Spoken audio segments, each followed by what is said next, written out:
We're making an awesome deviled egg salad.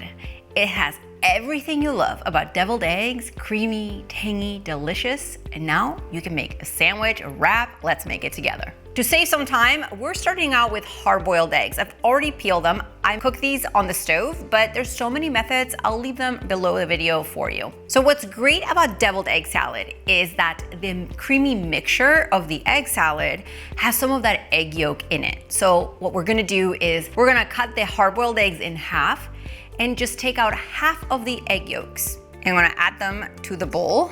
By the way, since it's just us here today, I'm making half of the recipe that you'll find below the video. And I'm gonna use a fork to mash up these egg yolks. Now, as you can see, I only used half of the yolks. I'm gonna leave these intact. The others I'm going to add in with the whites. To the yolks, I'm gonna add the mayonnaise, some mustard, salt, pepper, paprika, and a couple dashes of Tabasco, plus some chives. We're gonna stir to combine all the ingredients with a fork, and this is what's gonna make our creamy mixture. If you like a creamier egg salad mixture, you can add some extra mayo into your bowl, but I recommend to wait to do that at the very end after you've added all your eggs so you know if you need more or less. So check this out up close. This right here looks like the filling of a deviled egg. And now I'm just gonna coarsely chop those egg whites and the other hard-boiled eggs on my cutting board. I'm also taking my whole hard-boiled eggs and adding those in the bowl. You can always take the knife and give all those big pieces one last chop. And I'm gonna add them to the bowl